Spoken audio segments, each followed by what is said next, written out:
demandez des anguilles, toutes fraîches d'aujourd'hui. Anguilles, Les dernières nouvelles du jour. toutes fraîches. Demandez les dernières nouvelles. Anguilles, les belles anguilles. 3 peines seulement. Les dernières nouvelles. Les dernières nouvelles du jour. Demandez les dernières nouvelles.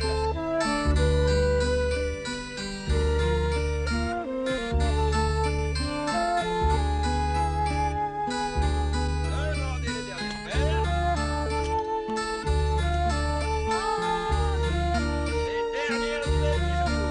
Demandez les dernières nouvelles. Chaud les marrons, chaud les marrons. Profitez-en, je vais pas rester toute la nuit ici.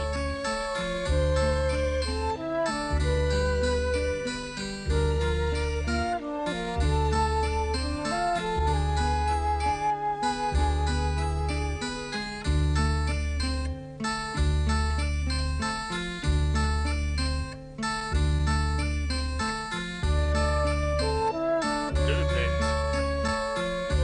Ah, merci, monsieur. Dépêchons. Chaud, les marrons, chaud.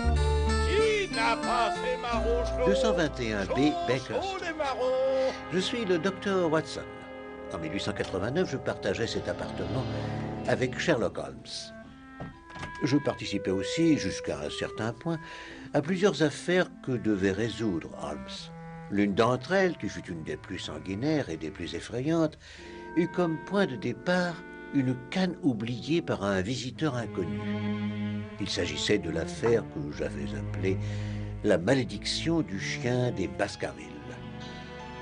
D'après un manuscrit ancien, la malédiction frappa tout d'abord Sir Hugo Baskerville, il y a une centaine d'années, en l'an de grâce 1762.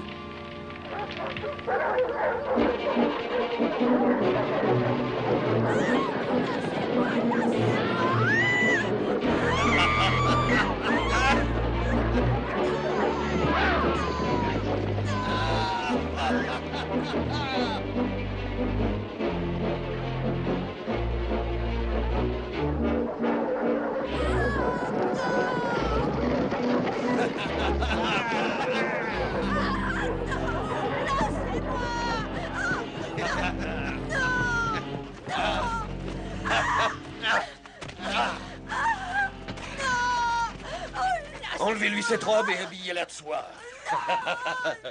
Je t'ai payé une belle somme à ton père. Et par le Seigneur, j'aurai ce pourquoi j'ai payé. Veuillez enlever cette crasse qu'elle a sur le corps. Messieurs. Allez. Vous le tenez, Hugo. Allez, massacre-le. Vous le tenez, Hugo. Il est à vous.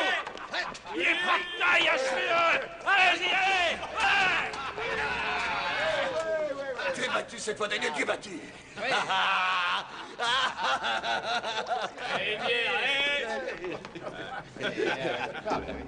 donne-moi du vin.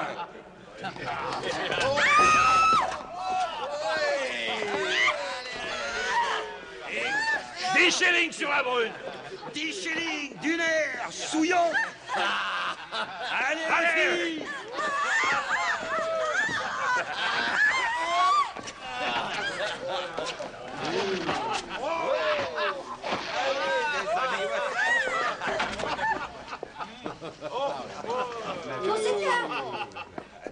Monseigneur, Oui, alors, où est-elle? je ne sais pas, monsieur. On l'a enfermée dans la tour du Nord pour qu'elle s'habille, mais quand on a appelé, elle n'a pas répondu. La porte est fermée à clé.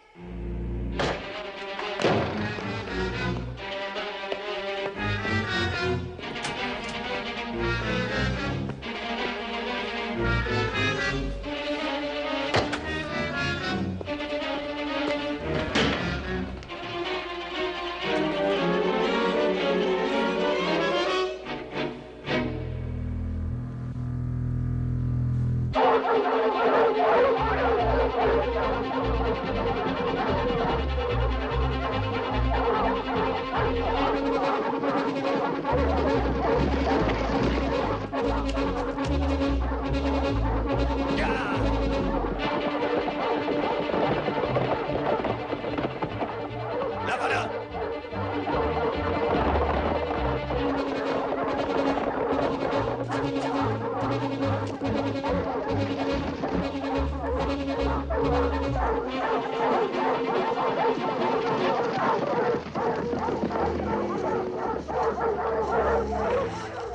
Qu'arrive-t-il aux chiens? Pourquoi s'arrête-t-il?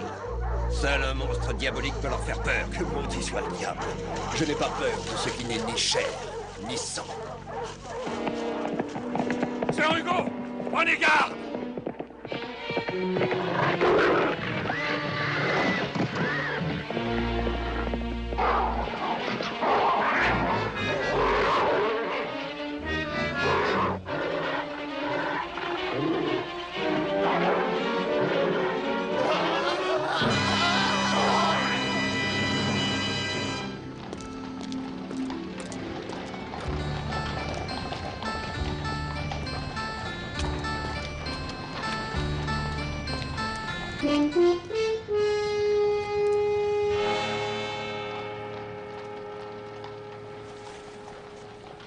Que vous apprend cette canne, Watson? Pardon?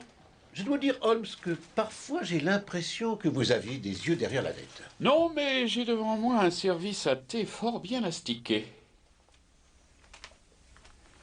En êtes-vous arrivé à certaines conclusions sur notre visiteur inconnu? Oui, désirez-vous les connaître? Eh bien, pour commencer, nous connaissons son nom et sa profession grâce à cette plaque.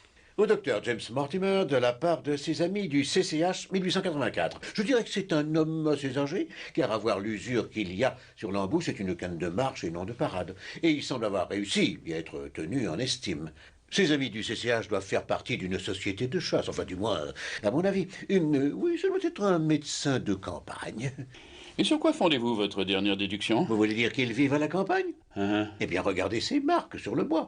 Il est évident qu'elles n'ont pu être faites qu'à la campagne. De plus, de nos jours, aucun médecin citadin ne marche suffisamment pour faire les marques qu'il y a là-dessus. Excellent, Watson. Vous êtes d'une grande logique, mais je crains que les faits ne soient erronés. Ah bon? Oui, je croirais plutôt que c'est un présent fait à un médecin par un hôpital que par une société de chasse. Et dans ce cas, le CCH pourrait vouloir dire Charing Cross Hospital. Maintenant, si c'est un des grands patrons, j'imagine que ce serait écrit sur cette plaque. Nous devons donc en conclure que ce devait être un jeune médecin, je dirais la trentaine, marié, mais assez jeune de caractère pour jouer avec son chien. Quel chien? Sûrement un terrier. Ces marques ont été faites par les dents d'un chien et la taille de la mâchoire montre qu'il s'agit d'un petit chien. J'ajouterai que les empreintes des incisives supérieures sont assez caractéristiques pour appartenir à un certain type de terrier. Vraiment? Je crois que l'annuaire médical nous donnerait des détails plus précis sur notre docteur Mortimer. Oui, peut-être, oui. Oui, ça va. Bon.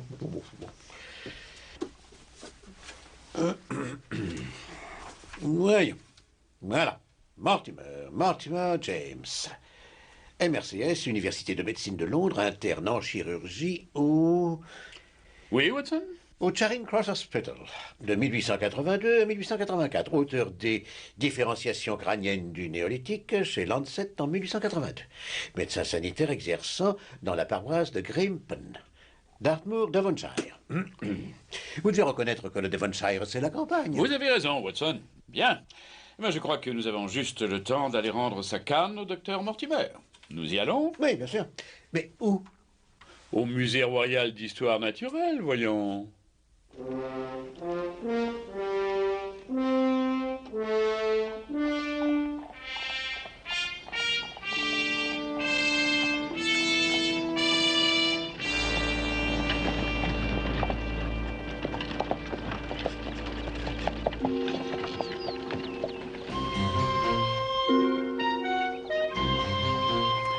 Eh bien, nous y voilà, Watson. Merci.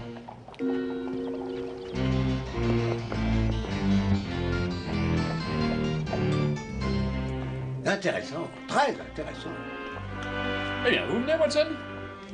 Vous savez, Holmes, vous ne m'avez toujours pas dit pourquoi vous pensiez trouver le docteur Mortimer ici.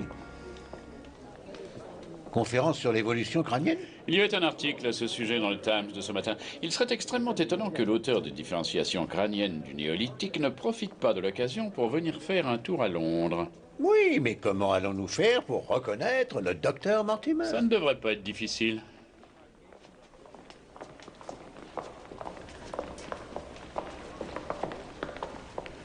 Docteur Mortimer? Hein? Je crois que vous avez oublié ceci chez moi. Oh, merci. Mais comment avez-vous... Ah, Monsieur Holmes, c'est ça. Je présume que vous vouliez me parler d'une affaire. Oui, et je m'apprêtais justement à me rendre chez vous. Bien, alors pourquoi ne pas en discuter en déjeunant à l'Alexandra, si cela vous convient. Oui, bien sûr. Watson? Certainement. Pardonnez-moi, mais avez-vous un chien? Non. Hein? Non. Enfin, plus maintenant. J'avais un terrier, mais il est mort. N'ayant pas la chance d'avoir d'enfants, ma femme et moi y étions très attachés. Oui, bien sûr. Oui.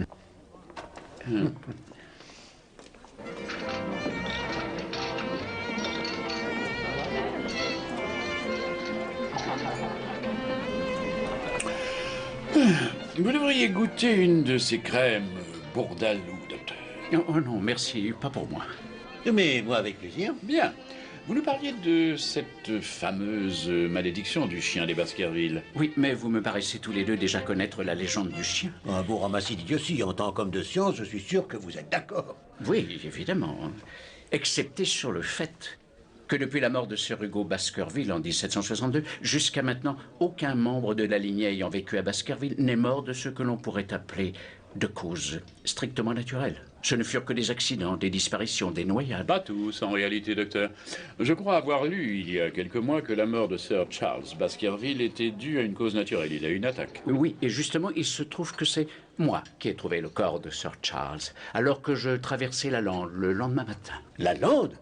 Eh bien, il semble évident que Sir Charles ne prenait pas cette superstition du chien fantôme très au sérieux. Non, tout au contraire. C'est ce qu'il y avait d'étrange. Il courait toutes sortes de rumeurs, de ragots, colportés par des gens qui prétendaient avoir vu un chien gigantesque, luisant, comme s'il était en feu. Sir Charles prenait ces rumeurs très au sérieux. Il n'allait jamais sur la lande, même pas le jour.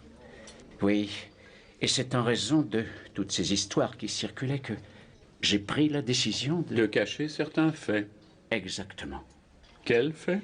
Il y avait des empreintes de pieds à côté du corps de Sir Charles. De pied d'homme ou de femme? Ni l'un ni l'autre. Ces empreintes de pieds n'ont pu être faites que par un énorme chien. Franchement, c'est plutôt difficile à croire. C'est ce que je penserais si je ne les avais vus. Vous êtes sûr de ce que vous dites? Pour ces empreintes? Plus que sûr. Personne d'autre ne les a vues? Non. Une pluie soudaine les a effacées complètement. Oui, vous disiez que cette affaire posait un autre problème. Lequel? Eh bien, Sir Charles avait un jeune frère qui est mort. Il faisait de l'élevage au Canada. Il a laissé un fils, Henry. Enfin, Sir Henry. C'est lui l'héritier de Baskerville Hall. Il va arriver du Canada par le train, à la gare de Waterloo dans exactement 1 heure. Il va sûrement vendre cette vieille demeure et repartir pour le Canada. Non. Et c'est là le problème. Il a câblé qu'il voulait venir s'installer à Baskerville Hall, ce qui me fait peur. Vous voulez dire qu'en fait, vous craignez pour la vie de Sir Henry s'il va à Baskerville Hall? Voyons, vous êtes un membre de notre profession. Vous ne pouvez pas croire aux apparitions diaboliques, aux bêtes fantomatiques, à un chien brûlant de flammes sulfureuses de Satan. Vous ne croyez pas à toutes ces fadaises. Je ne suis pas certain de ce que je crois ou pas. Seulement, étant exécuteur testamentaire, j'avoue me sentir responsable de la sécurité de Sir Henry. Mais si vous estimez que cette affaire ne correspond pas à vos capacités... Pas du tout. Non, je trouve qu'elle y correspond parfaitement. Mais j'en saurai plus quand j'aurai parlé à Sir Henry. Alors revoyons-nous demain, à 10h, à mon appartement. Avec plaisir. Nous serons chez vous à 10h. Au revoir, messieurs. Entre nous, Holmes, vous ne croyez pas que ça puisse être l'œuvre du démon ou quelque chose de genre? Non, je suppose que non. Mais j'ai vu des hommes dont les actes rendaient l'intervention du diable tout à fait inutile. Oui, vu sous cet angle, oui. Seulement, il y a une chose que j'ai beaucoup de mal à comprendre. Rien qu'une. Oui. Comment saviez-vous à quoi ressemblait Mortimer? Je ne le savais pas. Vous l'avez appelé par son nom? À cause de sa canne. Comme vous l'aviez vu, l'embout était usé. Mais il l'était plus d'un côté que de l'autre, ce qui indiquait que son propriétaire était un homme qui avait un léger mais perceptible boitillement. Oh. Un autre brandy, Watson? Non, je ne devrais pas. Oh, voyons. Mais rien qu'un. Un bâtiment. C'est évident, bien sûr. Élémentaire, mon cher Watson.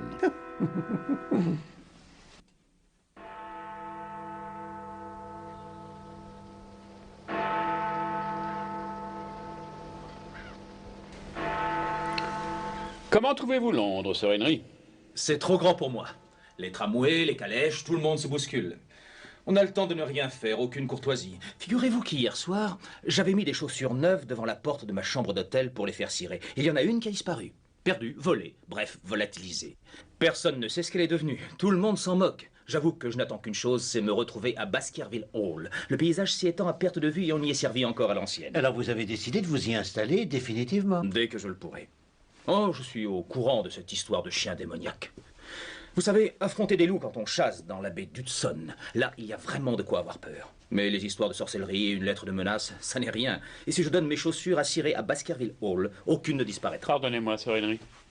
Vous parliez de lettres de menace. Oui, on en a déposé une à mon hôtel. Une plaisanterie de mauvais goût, j'imagine.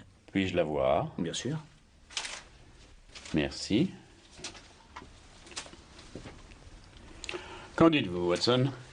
Si vous tenez à votre vie ou à votre raison, tenez-vous éloigné de la lande. Moi, je ne considère pas cela comme une plaisanterie, même de mauvais goût. Non, je crois que non. Dites-moi, qui sait que vous êtes descendu au Northumberland Hotel? Personne. Cette lettre prouve que quelqu'un le savait. Sûrement quelqu'un de délicat, de peu argenté, de nerveux, un peu distrait, pas illettré, peut-être même cultivé, et enfin, ce n'est pas quelqu'un qui habite à Londres. C'est du papier, sans filigrane et bon marché.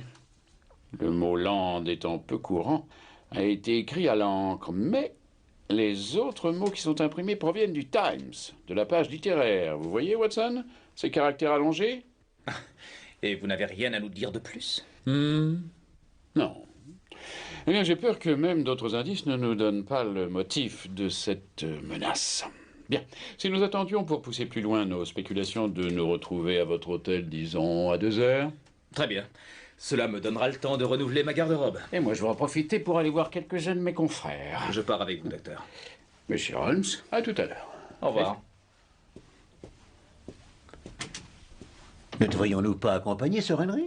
Je ne crois pas, non. Mais il va être seul, si jamais la lettre était sérieuse. Nous ne savons pas si elle l'est. Mais nous ne savons pas non plus si elle ne l'est pas. C'est exact.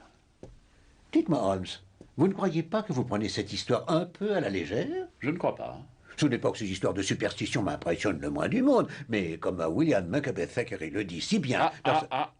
Ils ont traversé et se sont séparés. Venez, Watson.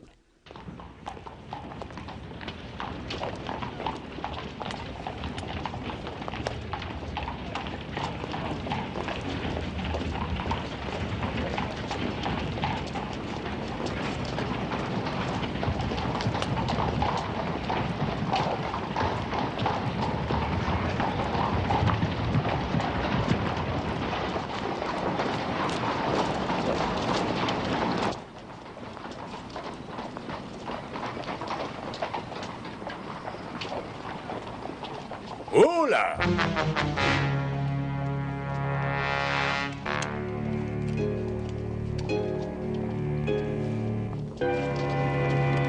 Avancez.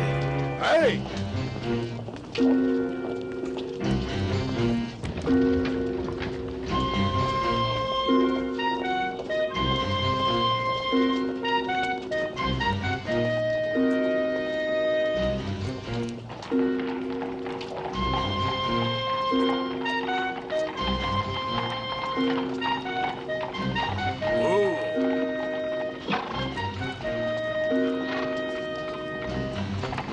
Comme je le soupçonnais, Sir Henry est suivi.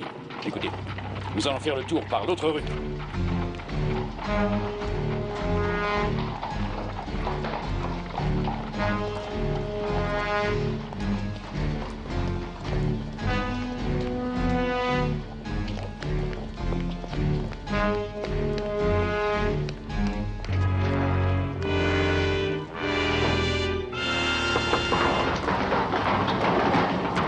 Non, pas par là. Venez, on va prendre cette petite rue.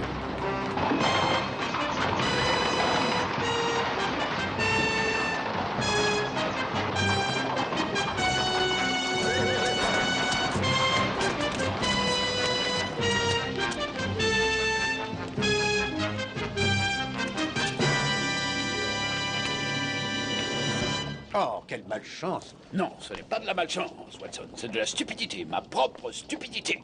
J'aurais dû me douter qu'il m'aurait tout de suite reconnu. Eh bien, en tout cas, nous lui avons fait peur. Ou seulement rendu plus prudent. Il n'y a pas de quoi être fier. On l'a perdu et c'est ma faute. Et tout ça pour rien. Si au moins j'avais pensé à noter le numéro de ce fiacre. Quoi, vous n'avez pas noté son numéro? Non, je viens de vous le dire. J'ai été bien inspiré de le faire dans ce cas. Allez, là. Oh.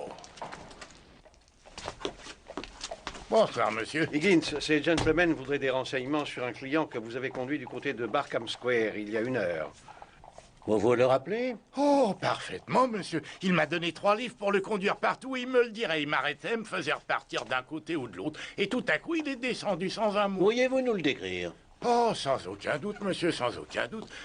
Il avait une barbe et il avait des lunettes. Un chapeau noir, un cache-col noir. Et son visage?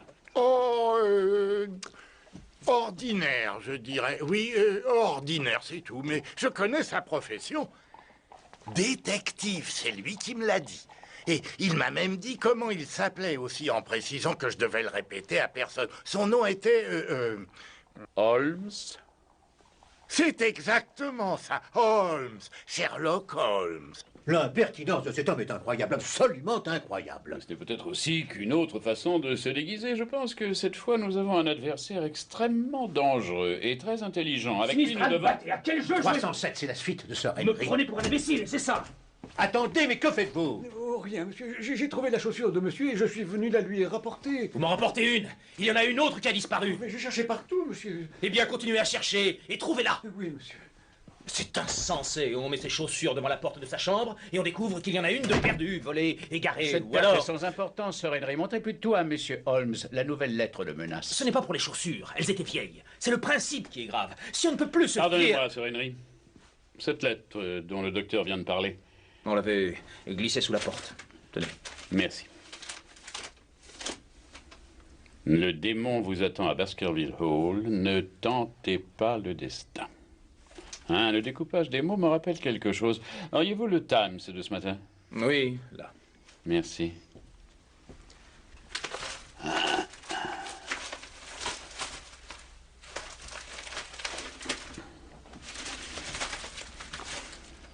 Ah, c'est la rubrique dramatique qui a servi cette fois. Vous avez un crayon?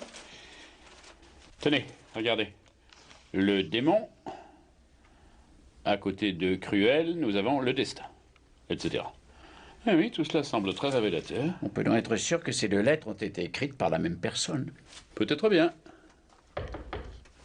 Entrez. Pour Sir Henry Baskerville. C'est moi. Merci. Une autre lettre de menace? Non, non, non. Je vous présente Cartwright, un garçon qui m'a été d'une aide précieuse dans le passé. Vous devriez ouvrir ce télégramme. Ce doit être une réponse de Barrymore, le domestique qui s'occupe de Baskerville Hall. Tout est prêt pour votre arrivée. Barrymore. Monsieur Holmes, je ne comprends pas. Voilà. Quand j'ai raconté au docteur Mortimer nos aventures de ce matin, il m'a dit que de tous ceux qui vivaient aux alentours de Baskerville Hall, il n'y avait que Barrymore dont la description corresponde à l'homme qui vous avait suivi. J'ai donc jugé préférable de vérifier où il était en lui envoyant un télégramme auquel il serait obligé de répondre. Le télégramme et la réponse ont été personnellement reçus et envoyés? Oui, monsieur, j'avais mis RMP, remis en main propre. Donc cela signifie que Barrymore ne pouvait pas être à Londres ce matin. J'ai une autre mission à vous confier. Monsieur Holmes, ce télégramme veut dire que Sir Henry va aller à Baskerville Hall, mais il ne doit pas y aller maintenant, surtout sans protection. Tout à fait d'accord. Tenez, Cartwright, voilà 5 livres. Vous allez vous rendre dans chaque hôtel du quartier de Charing Cross. Vous donnerez un pourboire à chacun des portiers pour qu'ils vous autorisent à examiner les papiers qui ont été jetés ce matin. Vous direz qu'un télégramme a été perdu. Mais en réalité, ce que vous chercherez, c'est cette page du Times de ce matin, dont certains mots ont été découpés avec des ciseaux. Ensuite, vous essayerez de découvrir le nom de la personne qui occupait la chambre où cette page a été jetée. Et enfin, vous me télégraphierez le résultat de votre enquête à l'adresse suivante. Vous avez de quoi noter? Oui, monsieur. C'est monsieur Sherlock Holmes, au bon soin de Sir Henry Baskerville, Baskerville Hall, Grimpen, Devonshire. Vous avez une question? Alors au travail. Il y a une chose que j'ai du mal à comprendre. L'adresse que vous avez donnée implique que Sir Henry se rend à Baskerville Hall, alors que vous venez de convenir que s'il y allait, ce serait très dangereux pour lui. S'il y allait, sans protection. Mais si Sir Henry le permet, Watson et moi assurerons sa protection. J'accepte, bien sûr. S'il y a un démon qui m'en veut, où le trouver sinon à Baskerville Hall? Parfait. Je crois bien que demain matin, il y a un train qui part de la gare de Waterloo et qui arrive à Grimpen dans la soirée. Watson, peut vous charger des billets?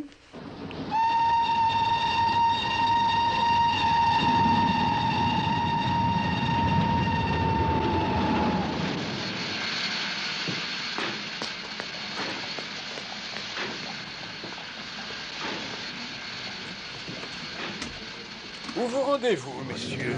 À Baskerville Hall. Ah, alors je vous conseille de rester sur la grande route. Il y a 3 dangereux prisonniers, dont l'un qui est armé, qui se sont évadés de la prison de Princeton aujourd'hui. Merci.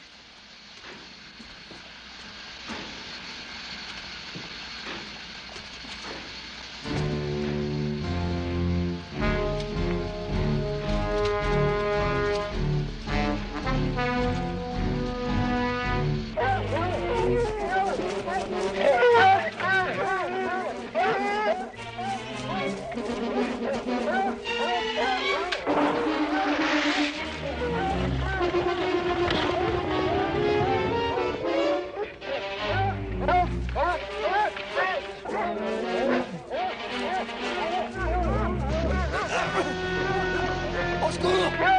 Suivez les arrêts! Au secours! Il est là-dedans!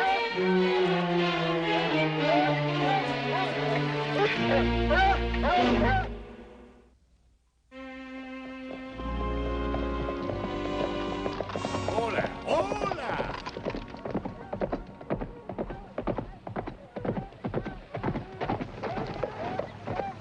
Il s'agit des prisonniers qui se sont évadés? Oui, monsieur, mais les gardes viennent de rattraper le dernier. Arrêtez! Arrêtez ou je tire! Oh, c'est horrible. Le comptier, un a été tué, un autre s'est noyé, et le troisième s'est fait engloutir par les marais. Eh bien, messieurs, vous pouvez continuer. Mais faites attention, on dit qu'un être bossu aux allures démoniaques rôde sur la lande la nuit.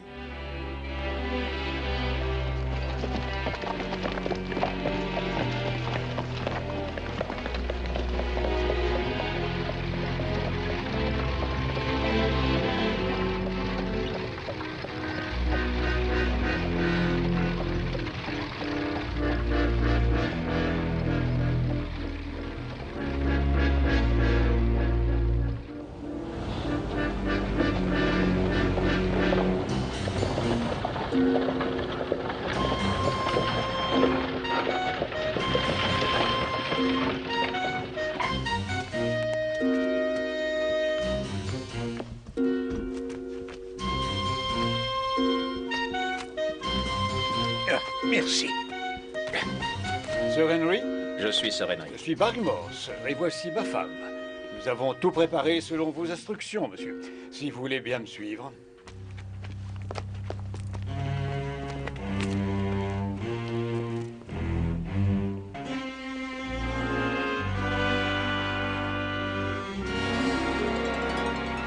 Bonjour. Bonjour. Bonjour. Bonjour. Alors, voilà mes ancêtres. Celui qui a un air si féroce, comment s'appelait-il? Sir Hugo Baskerville, monsieur. C'est avec lui que la malédiction a commencé. De la crème et du sucre, monsieur? Non. Merci. C'est sinistre, à l'intérieur comme à l'extérieur. Quel dommage que mon oncle Charles n'ait pas amélioré cet endroit. Il en avait l'intention. En fait, Sir Charles voulait morceler toute la propriété et faire construire des fermes modernes. Ah oui, oui, oui. Oh, ça aurait coûté des millions en Afrique du Sud. Une idée complètement utopique. Il voulait régénérer les terres pour les cultiver. Il est mort avant d'avoir pu commencer. Ah, dommage, dommage. Oui. Oh, je ne veux pas faire attendre mon épouse. Le docteur Mortimer avait promis qu'avant de retourner à Grimpen, il me montrerait l'endroit précis où on a trouvé le corps de Sir Charles. Permettez-moi de vous accompagner. Oui, bien sûr. Watson? Non, non, non, non, non, je vais rester ici pour me reposer. Comme vous voulez.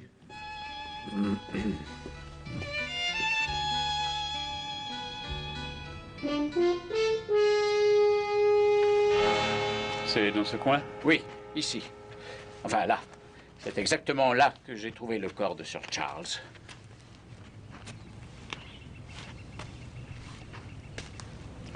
D'après ce que vous nous avez dit, docteur Mortimer, il paraît évident que Sir Charles est venu ici de son plein gré. Pourquoi un homme, à qui la lande fait une peur effroyable, serait-il venu ici? Pourquoi?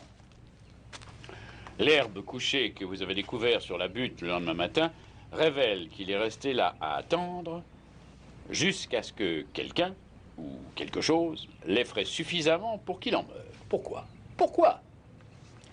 Il n'y a pas d'autre héritier de la propriété de Baskerville à part Sir Henry? Aucun. Sir Charles n'avait que 2 frères. Le plus jeune, Roger, était, paraît-il, un être aux mœurs dissolues, les femmes, le jeu. Pour fuir ses dettes, il s'était réfugié en Amérique centrale où il est mort de la fièvre jaune. Aucun registre n'indique qu'il ait été marié ou qu'il ait une progéniture.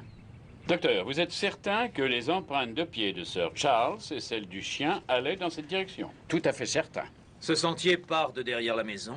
Il n'y a rien apparemment de ce côté. Rien, à part les mines d'étain abandonnées du bourbier de Grimpen et les petites maisons où habitaient les mineurs. C'est la mine qui a rendu le bourbier si dangereux. Le tunnel a ébranlé les fondements du sous-sol. Vous me semblez connaître parfaitement la géologie des lieux. Je ne suis qu'un amateur. J'ai découvert quelques ossements préhistoriques. Ah, mademoiselle Stapleton. Messieurs, permettez-moi de vous présenter mademoiselle Beryl Stapleton. Elle et son frère habitent la maison qui est à flanc de colline. Alors comme ça, nous sommes voisins. Ah oui? Beryl? Ah, Stapleton, j'étais en train de présenter ces messieurs à votre sœur. Voici le nouvel héritier du manoir, Sir Henry Baskerville. Très heureux. Et ce gentleman est monsieur Sherlock Holmes, que vous devez connaître de réputation. Bien sûr. Stapleton est, disons, notre scientifique local. Ce n'est pas un simple amateur comme moi. La Royal Society a déjà exposé 2 fois ses spécimens. Bien, écoutez. Puisque nous allons être voisins, peut-être pourriez-vous venir déjeuner au manoir, vous et mademoiselle Stapleton. C'est bien mademoiselle Stapleton. Je serais navré qu'une personne aussi belle que vous soit mariée. Je vous remercie, mais ça me sera difficile. Ma sœur veut dire que c'est vous qui devez venir déjeuner chez nous. Ainsi que vous, messieurs, bien sûr. Non, non, je suis navré, mais j'ai mon cabinet en ville dont je dois m'occuper. Et il y a ma femme. Monsieur Holmes? Non, je dois refuser, merci. J'ai certaines choses à vérifier au manoir. Alors vous êtes là pour enquêter sur cette soi-disant malédiction des Baskerville. J'avoue que je m'en doutais.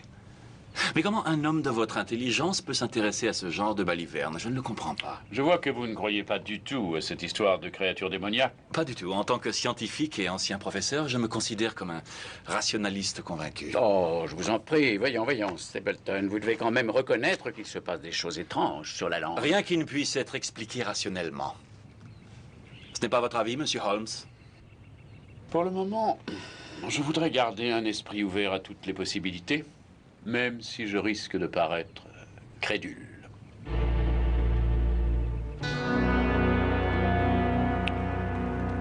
Y aura-t-il une réponse, monsieur? Oui. Procédé comme convenu, signé Holmes. Merci. Oh, merci à vous. Cartwright? Oui. Comme je le pensais, il n'est encore arrivé à rien, mais vous disiez que vous aviez découvert quelque chose de curieux. Curieux, c'est le moins qu'on puisse dire. C'est en haut, dans une pièce du grenier. Ah oui. J'ai fait cette découverte en furetant dans la maison. C'était la pièce préférée de Sir Charles. Le sanctuaire des sanctuaires. Mais vous allez voir. Et bien voilà.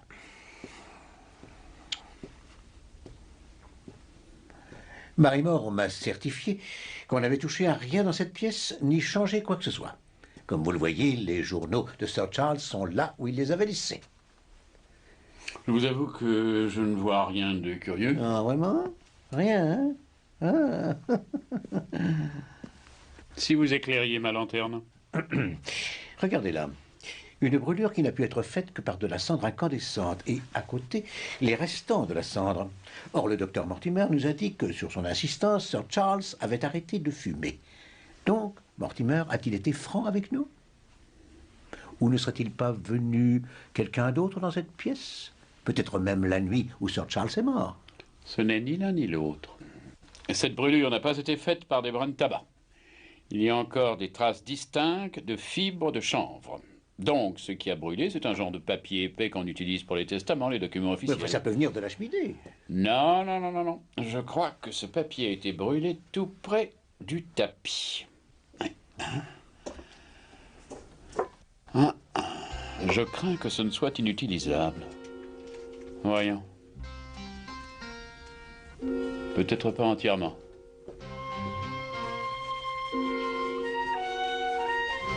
Maintenant, le papier tournesol Watson.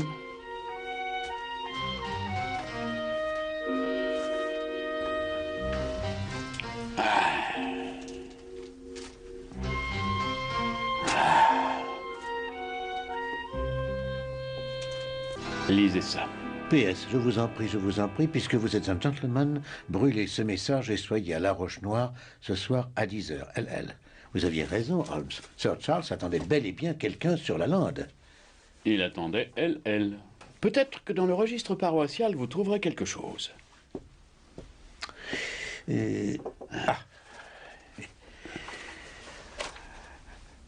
James Lardiner, Anne Lorimer, Matthew Lucas... Non. Non, rien qui corresponde à LL. Pourtant, nous savons que LL existe et que Sir Charles le ou la connaissait. Vous allez m'éplucher ce registre avec soin. Les noms de baptême et même la liste des nobles. Peut-être qu'il en ressortira quelque chose. Oui, bien sûr, mais où allez-vous, Holmes? Au village, voyons. Pour le papier à lettres. Ça peut nous donner un nouvel indice.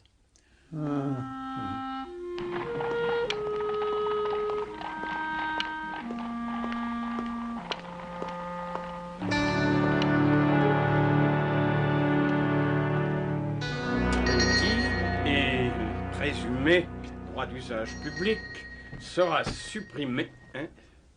Un instant, je vous prie, monsieur. Et le dit et présumé droit d'usage public, c'est noté, mademoiselle Franklin. Oui, monsieur. Donc le dit et présumé droit d'usage public sera supprimé et les terres ainsi que le domaine seront réservés à l'usage exclusif de leur propriétaire, le défendeur Arthur Frankland. Voilà. Vous avez tout noté. Oui, oui, monsieur Frankland. Et en triple exemplaire, et pour demain au plus tard, mademoiselle Frankland. Oui, monsieur Frankland. J'ai l'intention d'emporter ça au tribunal demain. Au tribunal, monsieur. Et je vais leur déposer carrément sous le nez. Alors nous verrons bien qui possède quoi. Demain au plus tard, mademoiselle Frankland. Oui, monsieur. Bien. Je suis à vous, monsieur. Quelque chose ne va pas, monsieur?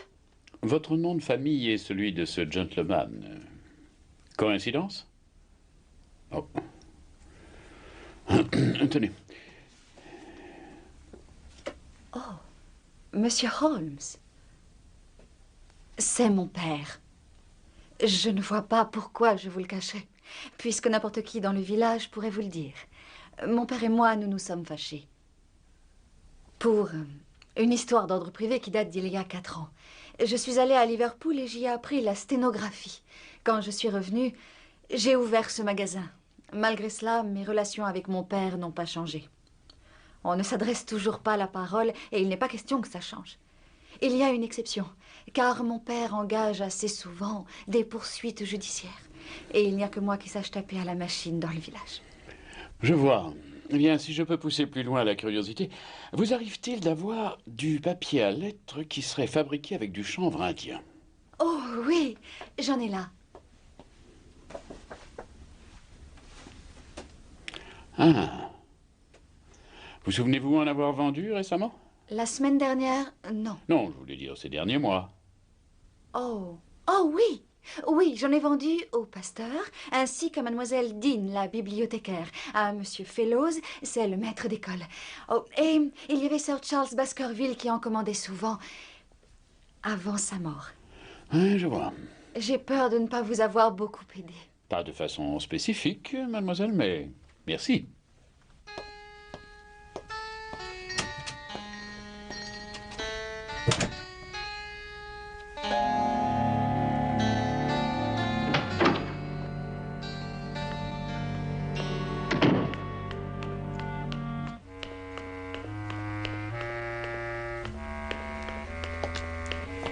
Ah, Holmes, j'allais justement essayer de vous voir au village. Vous avez trouvé le nom?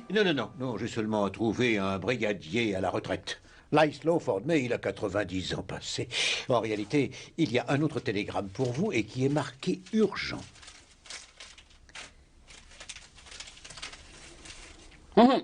L'affaire Smith-Tyson. Je dois immédiatement rentrer à Londres. J'ai juste le temps d'attraper le train. Quoi? Mais non, attendez. Souvenez-vous qu'on a promis à Sir Henry de le protéger. Si nous repartons, que va-t-il... Non, pas nous. Vous devez rester, Watson, et tenir notre promesse.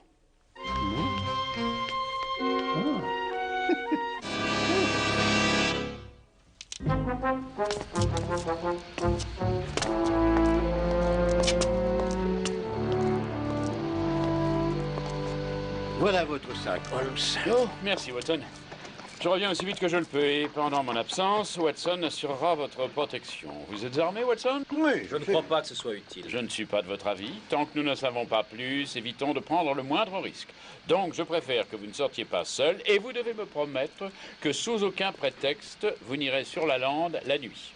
Si vous insistez. J'insiste. En voiture, s'il vous plaît, messieurs, en voiture. Je compte sur vous, Watson. Oui, bien sûr, bien sûr.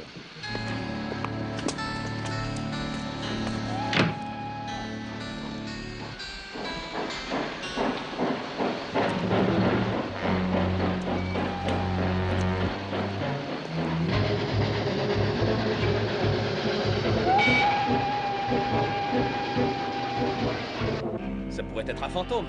Il paraît qu'il ne laisse pas d'empreinte. Ou alors ça pourrait être la personne qui a provoqué la mort de Sir Charles, qui est revenue pour vous menacer. Moi, je n'y crois pas tellement. Beryl. Bonjour. Bonjour. Sir Henry, Bonjour. nous allions prendre notre thé du matin. Vous vous joignez à nous? Non, cette fois, c'est vous qui venez au manoir prendre le thé et déjeuner. Vous aussi, Dr. Watson? Non, merci, je crois que je vais aller explorer les environs.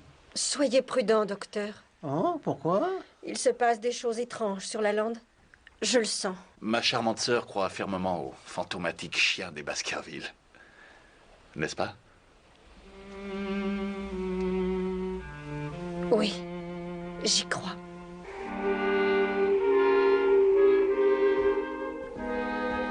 Monsieur? Non, merci. Docteur Watson? Non, merci. C'est curieux, vous ne trouvez pas? Vous parlez de Mademoiselle Stapleton? Son frère se débrouille toujours pour ne jamais me laisser seul avec elle une minute. Seigneur, qu'est-ce que c'est? Ça vient de la mare au diable, monsieur. Il tire au canon pour faire remonter le corps de l'homme qui s'est noyé. On dit au village qu'il s'en est peut-être tiré. Oh non, monsieur. Pas de la mare au diable. Oh, quelle sale affaire. Je crois que c'était un assassin. S'il ne s'était pas noyé, il l'aurait pendu. Vous parlez de Selden, le tueur fou de Notting Hill Gate? Moi, je faisais allusion à ce bruit infernal que fait le canon. J'espère qu'elle ne va pas troubler mon sommeil.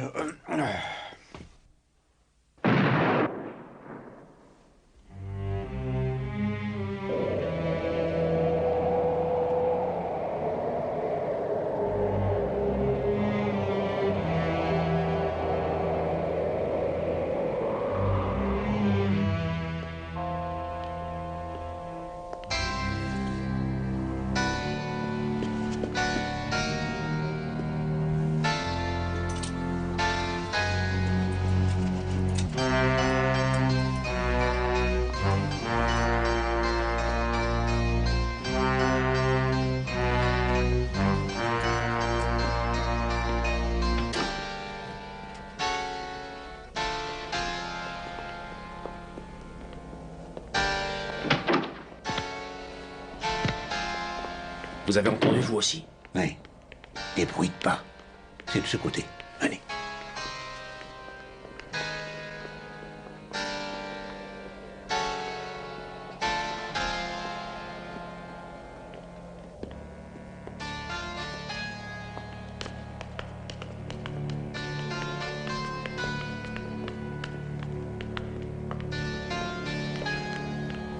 La personne a disparu. Où a-t-elle pu passer?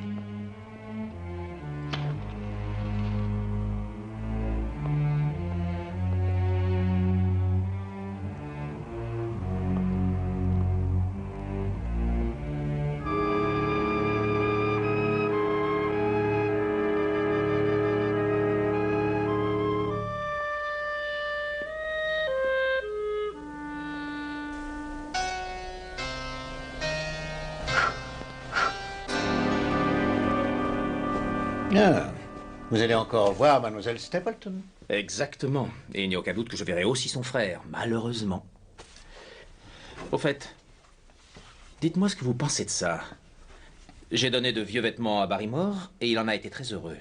Avez-vous parlé à Barrymore de ce qui s'est passé cette nuit? Oui.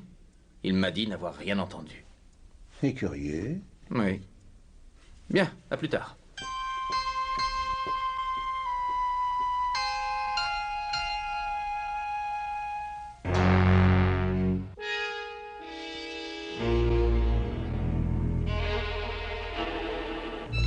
Ah oui, ça y est, le voilà. À Monsieur Barrymore, expéditeur Sir Henry Baskerville, Northumberland Hotel, Londres. Je l'ai apporté moi-même. Donc vous avez donné ce télégramme à Barrymore en personne? Eh bien, c'est tout comme. Et il était occupé au grenier, il le nettoyait, alors je l'ai remis à son épouse. C'est elle qui a signé et qui vous a donné la réponse? C'est ça. Donc en réalité, vous n'avez pas vu Barrymore?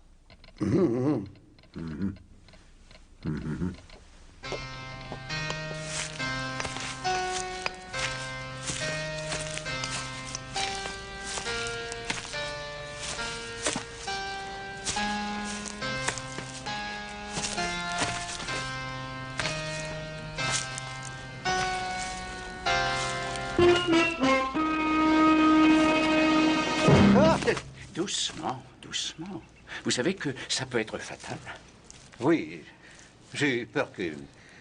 Enfin, j'avais cru entendre des bruits bizarres. Votre pic, je suppose.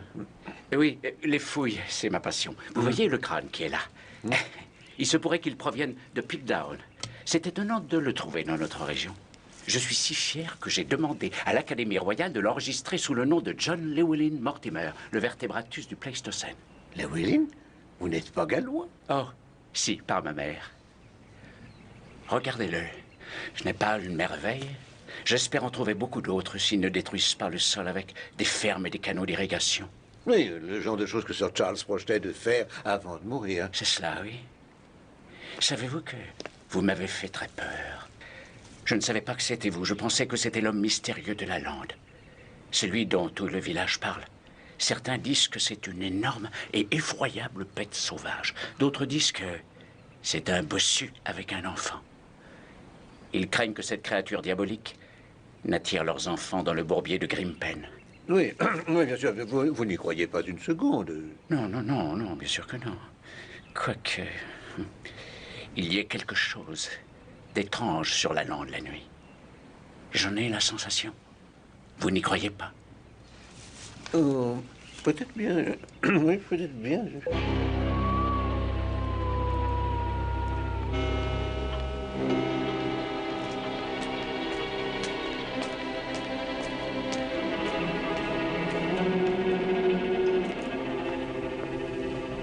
De la lumière.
Que font-ils? Des signaux. Barrymore! Qu'est-ce que ça veut dire? Expliquez-vous et tout de suite. À qui faisiez-vous des signaux? Nous ne faisons de tort à personne, monsieur. Nous ne faisons que donner à manger à cet homme, c'est tout. Quel homme? Le neveu de ma femme. Il ne s'est pas noyé dans la mare au diable. Selden? L'assassin qui s'est évadé? il n'est pas du tout dangereux. Il n'a pas toute sa tête. C'est un innocent incapable de faire du mal, je vous le jure. Dès que les recherches pour retrouver son corps se seront arrêtées, nous voulons le faire enfermer dans un asile d'où il ne pourra jamais... Regardez! Ça recommence. Vous deux, restez là. Et n'essayez pas de refaire des signaux.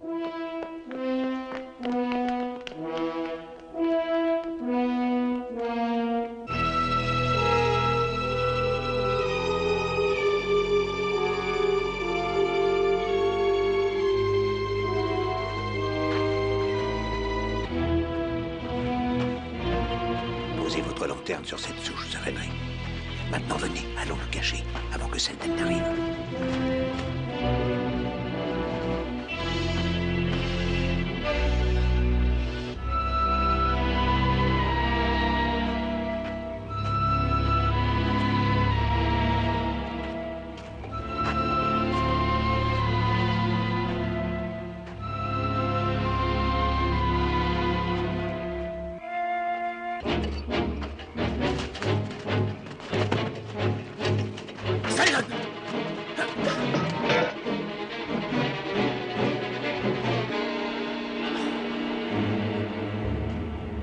Si jamais il l'attrape, ce sera comme s'il pendait un animal sans cervelle. Ce n'est pas notre homme, mais j'éprouve une sensation plus qu'étrange. Repartons, on ne peut rien faire de plus.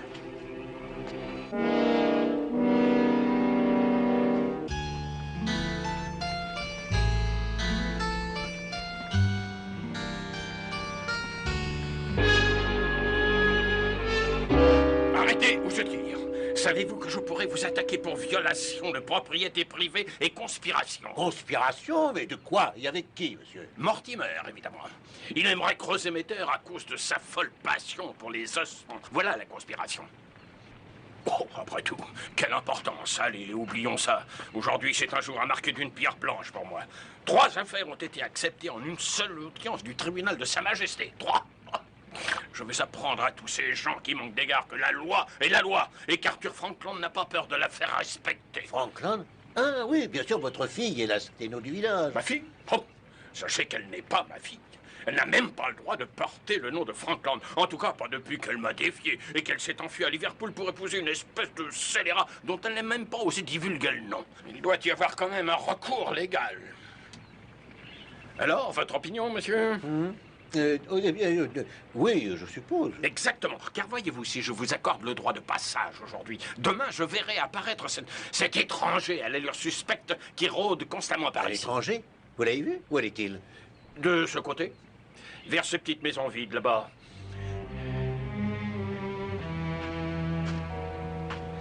Faites attention à rester loin de la crique. Je détiens les droits de riverain.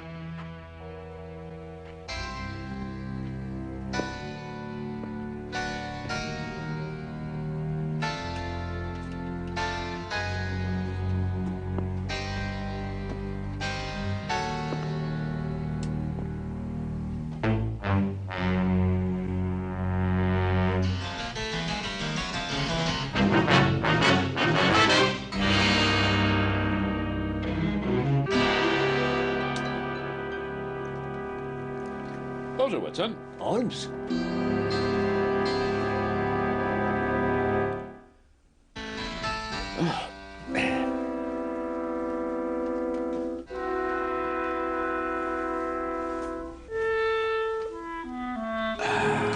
n'est pas vrai.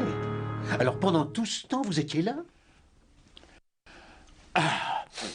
Exactement. Enfin, vous auriez pu me le dire quand même si j'avais su que Si vous l'aviez su, je n'aurais pas pu mener à bien mes plans. Je suis désolé de m'être servi de vous, mais j'y étais obligé. Ce n'est qu'en faisant semblant de ne pas être là que je pouvais observer les voisins de Sir Henry tranquillement. Donc j'ai prétendu devoir partir pour Londres alors que je restais là. Cartwright.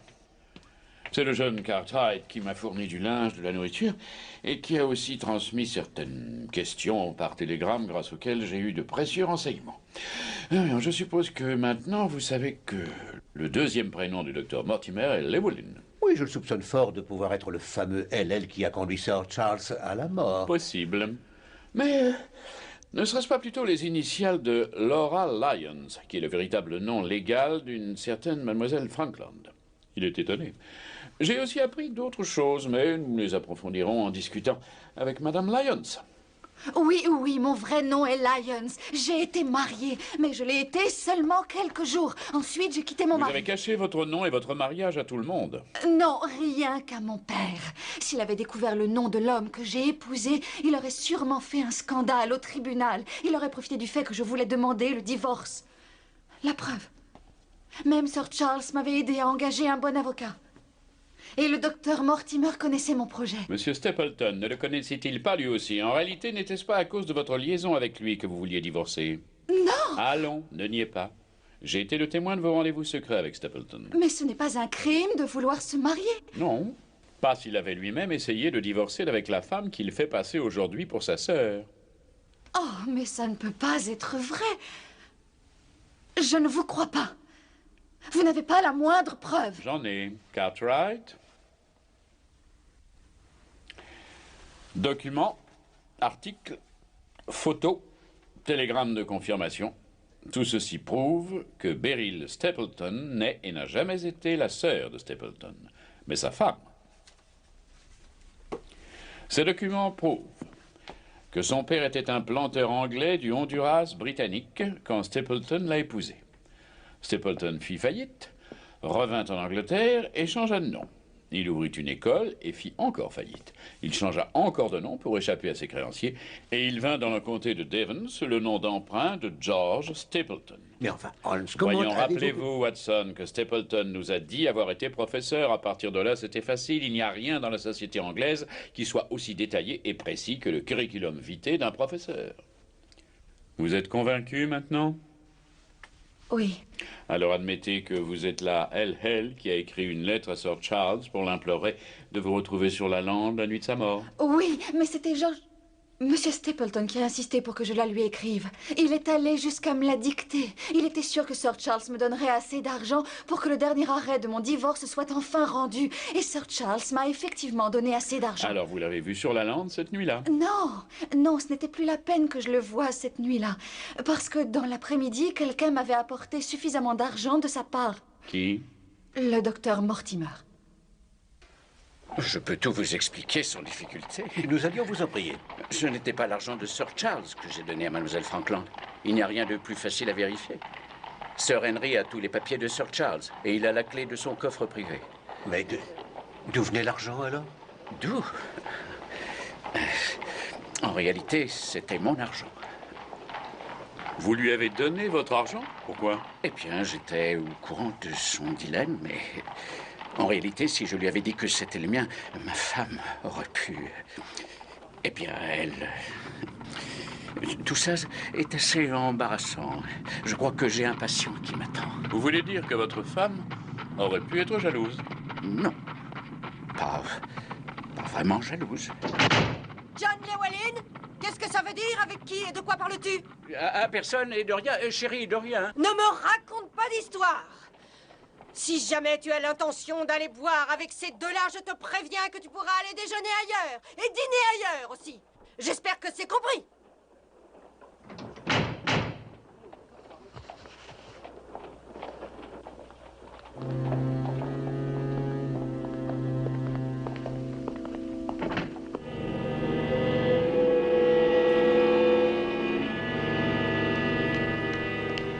Sir Henry! Sir Henry!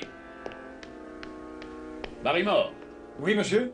Oh, Barrymore, avez-vous vu Sir Henry? Non, je ne l'ai pas vu, monsieur, mais peut-être est-il dans un des petits salons. Dois-je aller voir? S'il vous plaît, oui. Watson. Oh, vous êtes là, je pense que... Watson. Hein? Vous avez l'air fasciné. Oui, dans ce portrait de Sir Hugo, j'ai l'impression qu'il y... Ah, c'est évident. Le mobile, le voilà, votre mobile. Vous ne voyez vraiment pas. La cicatrice sur la joue de Mortimer, elle est exactement au même endroit que la tache de Sir Hugo. Pour cacher qu'il est du même sang, et le mobile auquel il obéit, Mortimer, a masqué cette tache révélatrice. Bien sûr. Mais oui, bien sûr, je ne peux que vous féliciter. Vous venez de mettre la main sur le détail que nous avions, si je puis dire, sous le nez depuis le début de cette histoire. Oui, une préparation à base de résine. Hein, je crois que la vapeur d'un alcool chauffé devrait suffire.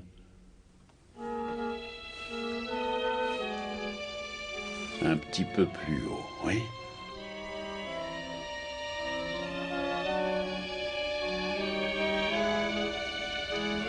Encore plus haut. Encore.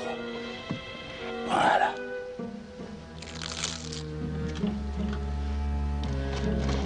Un peu plus haut.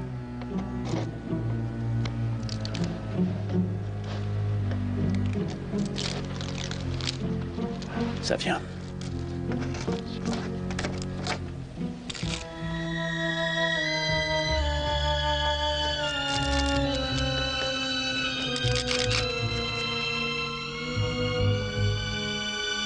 Voilà.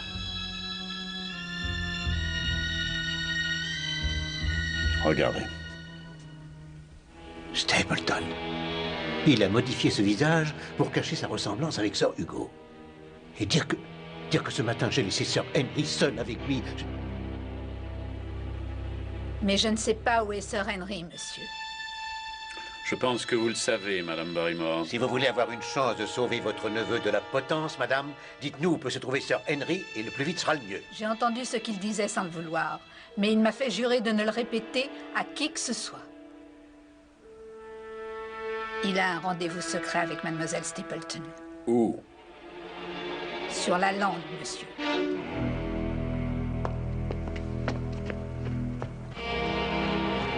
Sir Henry! Sir Henry! Sir Henry!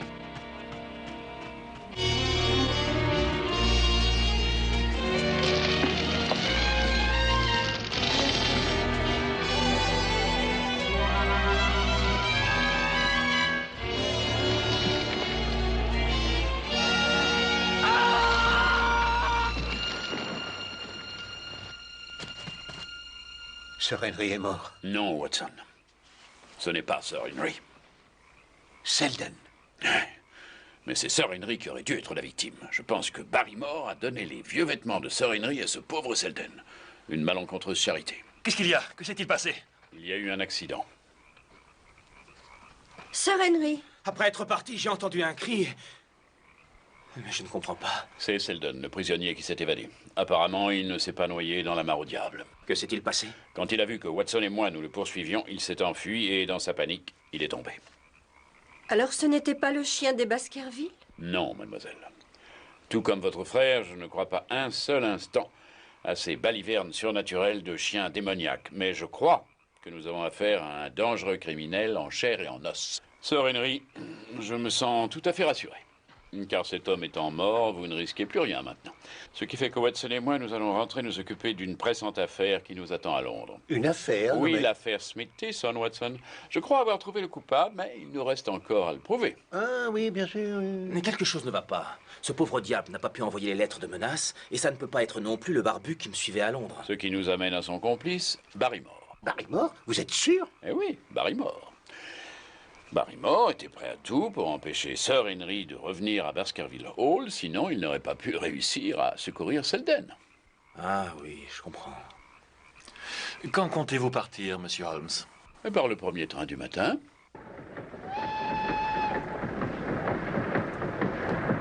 Prochain arrêt, Albright, Devonshire.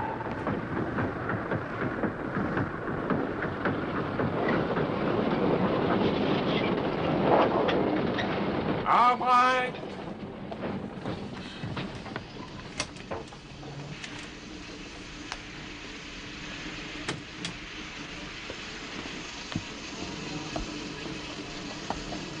Ah, excellent.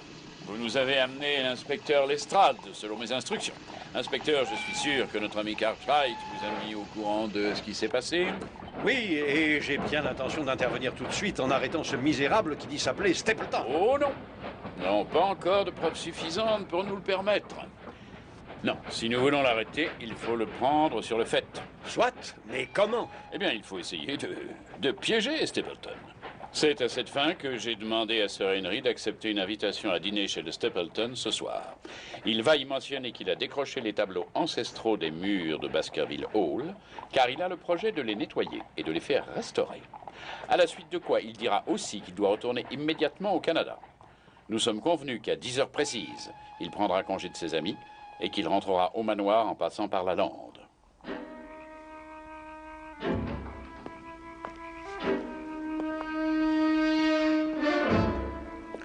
Donnez-moi la veste de Sir Henry et son écharpe.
Holmes, vous n'avez rien? Non, non, non.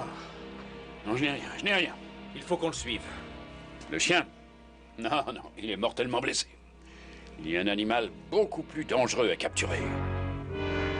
Stapleton.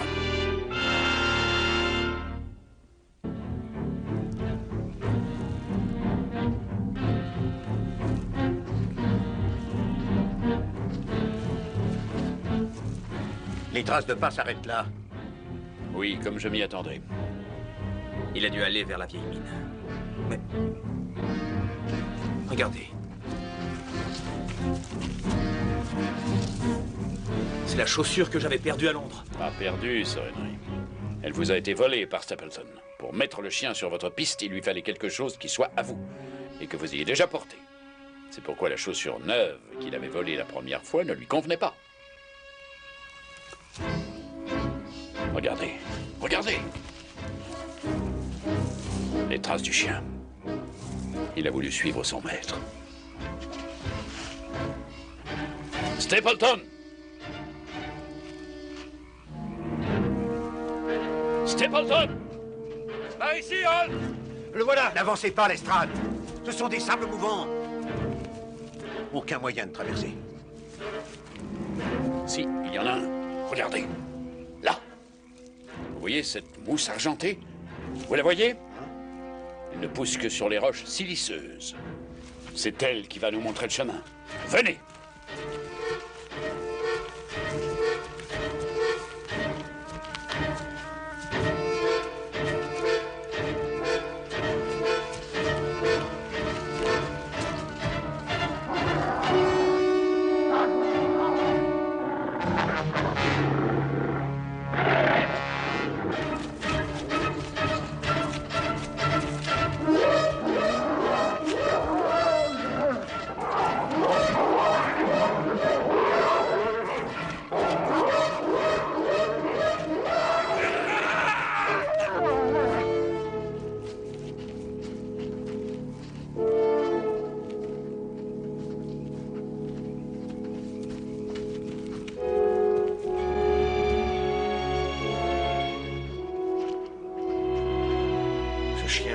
C'est bien lui qui a dû le dresser.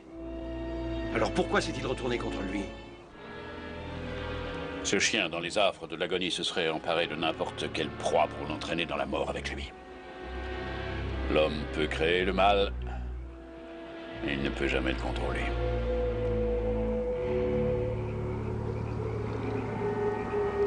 C'est simplement le vent, Watson. Oui, bien sûr. Simplement le vent. Il est curieux de constater que Stapleton, qui était un Baskerville, soit mort pour récupérer son héritage et qu'il soit devenu la dernière victime de la malédiction des Baskerville. Ah, c'est mieux, vous ne trouvez pas? Quoi? Ah, le feu, oui. Watson, vous devriez venir m'aider en tenant ceci. Voilà. Doucement, doucement. Ah, c'est quelque chose de fragile? C'est le moins qu'on puisse dire, oui. Maintenant que je vous tiens, si je puis dire, vous m'aviez promis de clarifier 1 ou 2 points de l'affaire Baskerville. Ah, dommage. Votre expérience a l'air d'avoir raté. Mais revenons à l'affaire Baskerville.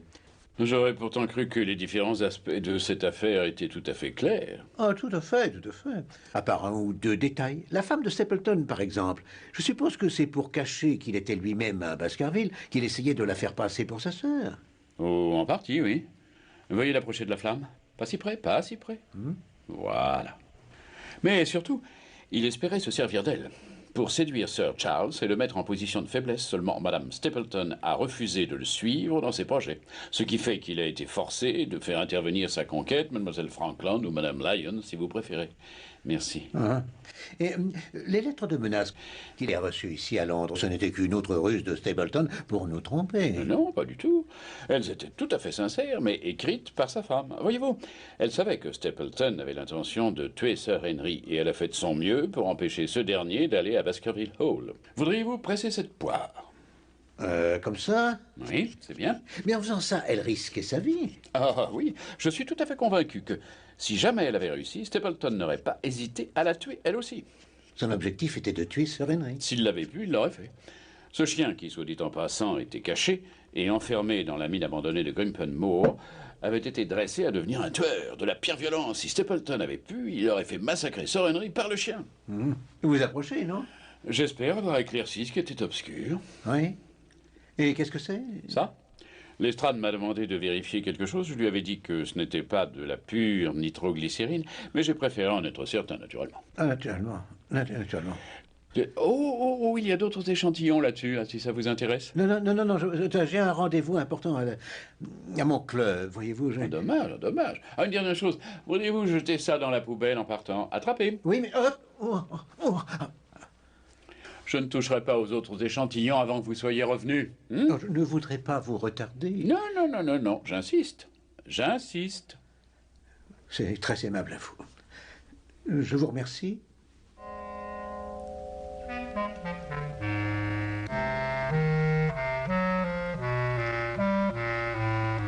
Au revoir.